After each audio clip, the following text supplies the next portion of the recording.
Hey everyone, thanks for tuning in and welcome back to another episode of the Carnivore Kitchen podcast. Steven here with Team Euphoric, and today we're going to be having some steak and talking about exercise. And if you want to learn how to use steak to make a terrific post-exercise snack, then check out the strip loin beef jerky recipe in the description.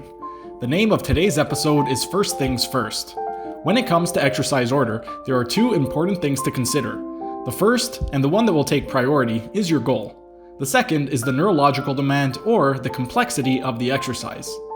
As a general rule, you want to order your exercises from the most neurologically demanding exercise to the least neurologically demanding exercise, and the only times you will deviate from that general rule is when you have a goal that does not align with that general rule. When it comes to ordering exercises based on the neurological demands, there are 6 things that we need to consider: your base of support, center of gravity, type of exercise, type of equipment, intensity, and muscle fiber dominance. When it comes to your base of support, the wider your base of support and the more points of contact you have, the more stable you are, and the more narrow your base of support and the fewer points of contact you have, the less stable you are. Generally, greater stability equates to less core activation, which equates to lower neurological demand, whereas less stability equates to more core activation, which equates to higher neurological demand. Let's use the squat pattern as an example. If we were to perform a squat workout and the exercises in the program were all body weight exercises, sumo stance squats, hip width stance squats, narrow stance squats, and pistol squats, the order from most neurologically demanding to least neurologically demanding would be the pistol squat, the narrow stance squat, the hip width stance squat, and the sumo stance squat. The pistol squat will be the most neurologically demanding since you only have one point of contact with the ground, and will be the least stable. Then, between the narrow, hip width, and sumo squats, since they all have 2 points of contact with the ground, we would then look to how far apart each of those points of contact are with the ground. Since the points of contact, the feet, of the narrow stance squat are closer together than the points of contact for the hip width stance squat, then the narrow stance squat will be more neurologically advanced than the hip width stance squat. And since the sumo squat has the widest foot placement and the largest gap between the 2 points of contact, then the sumo squat stance will be the least neurologically advanced. That is why, if all exercises were being performed as bodyweight exercises, you would perform them in the order of pistol squat, narrow stance squat, hip width stance squat, and sumo stance squat. Next, we have to take a look at the center of gravity. Generally, the higher your center of gravity, the less stable you are, and the greater the core activation, and the lower your center of gravity, the more stable you are, and the less core activation required. Let's use the push pattern to illustrate the points.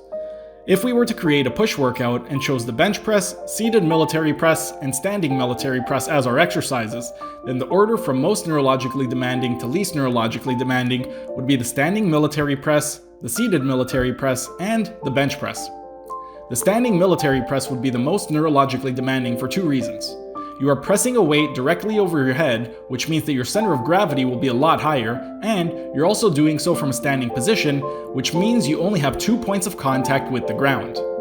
For the seated military press, since you are pressing the bar directly overhead from a seated position, then your center of gravity will be lower, which means you will be more stable, and you will also be more stable since you have 3 points of contact. Both feet are planted firmly on the ground, and your butt is in contact with the bench, instead of the 2, which means you will be even more stable. Then, for the bench press, the distance from the bench to the bar when you are in full elbow extension is quite short, which means that your center of gravity will be very low, and you will also be incredibly stable since you have 4 points of contact, both feet with the ground, and your butt and thoracic spine with the bench. Next, we have to consider the type of exercise that you are performing. As we discussed last week, we have 3 main categories of exercises: power exercises, core or compound exercises, and assistance or isolation exercises. Aside from those 3 main categories, we also have different types of exercises based off which part of the exercise program they are in. When it comes to the exercise program, we typically have the warm-up section, the main workout, and then the cool-down section. The warm-up will consist of low-intensity exercises that are directly related to the body areas that you are working, with the goal of lubricating the joints and warming up the skeletal muscle tissues. Next comes the main workout. The main workout will form the bulk of your workout and will consist of higher intensity exercises. With the main workout, you can also leave out the warm-up section and opt for warm-up sets instead. A warm-up set would simply be performing a power, core, or assistance exercise at very low intensities and gradually building up to your working sets by gradually increasing the intensity. Lastly, we have the cooldown section.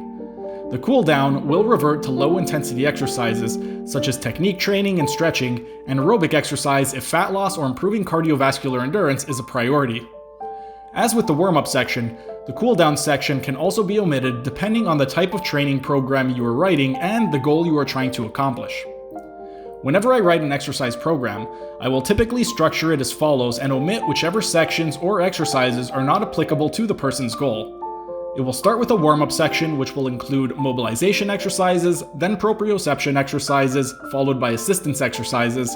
Then for the main workout, we will do power exercises first, followed by core exercises, followed by assistance exercises. And then the cooldown section will typically involve technique training, followed by cardiovascular exercises, followed by stretching exercises, and finishing off with L-DOA postures.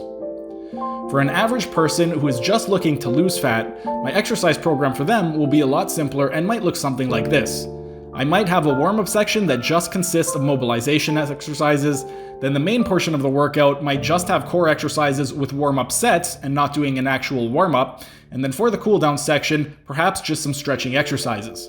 If they are interested in hypertrophy, then I may add in the appropriate assistance exercises at the end of the main workout, and if they have joint pain, then I may add in some L-DOA postures at the end of the cooldown section. It really depends on their goal and what exactly they want to accomplish. Next, we have to take a look at the type of equipment being used. In your basic commercial gym, the 4 main pieces of equipment you will see are dumbbells, barbells, cable pulley systems, and exercise machines. Generally speaking, when performing similar movement patterns at the same intensities, dumbbell exercises require the most stability, followed by barbell exercises, cable pulley exercises, and machine exercises, so they should typically follow that order. It's also worth noting that dumbbell exercises and barbell exercises can be switched depending on the exercise variables, but for now, let's just stick with this basic blueprint and let's use seated shoulder pressing as an example of how to order the exercises. If we were to write an exercise program that had all seated shoulder press exercises, then we would typically order them like this. First would be your seated dumbbell shoulder pressing exercises, then your seated barbell shoulder pressing exercises, followed by your seated cable pulling shoulder pressing exercises, and lastly, your seated machine pressing. Next, we must take a look at the intensity of the exercise. Quick recap. Intensity can be reflected as a percentage of your 1 repetition maximum, or 1 RM, number of repetitions in reserve, or RR, or load, which is pounds or kilograms. For now, we'll stick to reflecting intensity as a percentage of your 1 repetition maximum. As a general rule, the higher the intensity of the exercises, the closer to the beginning of the exercise program those exercises will be placed, whereas the lower intensity of the exercises, the closer to the end of the exercise program those exercises will be placed. Let's say I was going to write a bench press program for a powerlifter, and I've chosen to include the barbell bench press, close grip bench press, behind the neck military press, and dumbbell external rotation with elbow on knee as my exercises.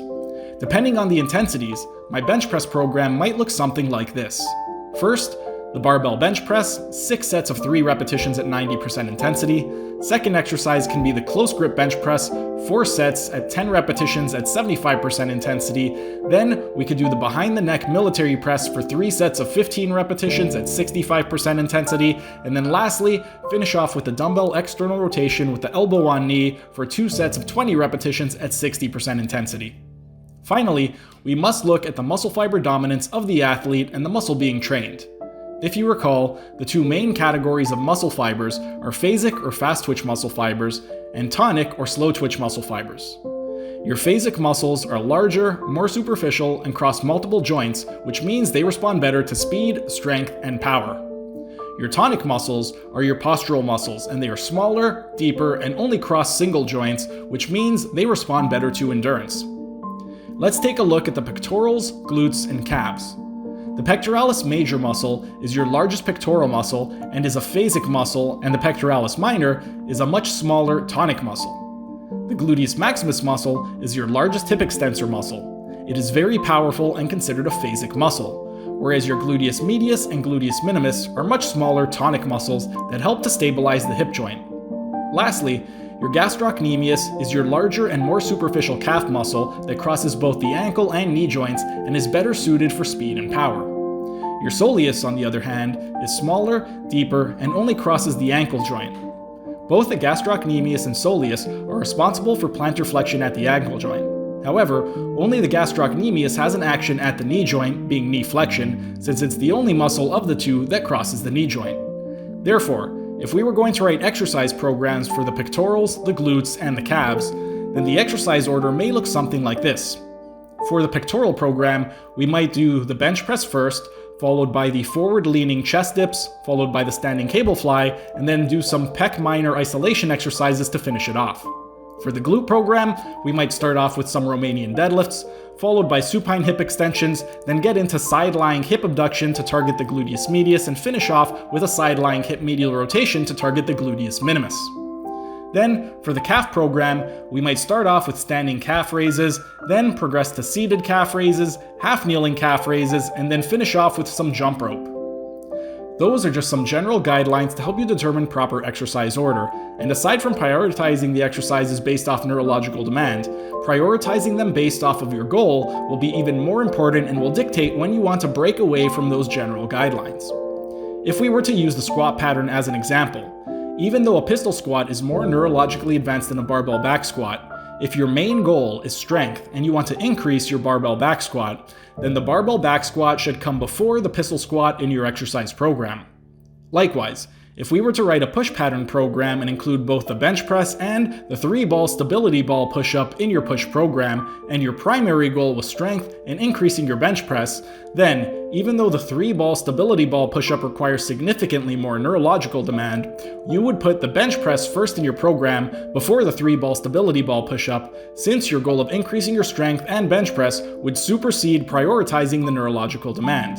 So, first things first. If you have a specific goal, then prioritize the exercises that will help with that specific goal.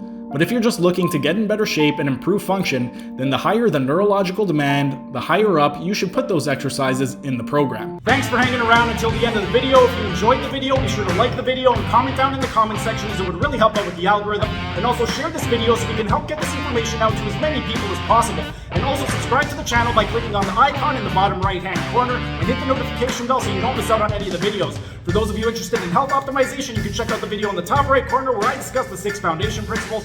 And for those of you interested in optimizing your performance, then consider becoming a member. It's only $5 per month and you get a ton of perks, including exclusive access to this program design lecture series playlist above my head.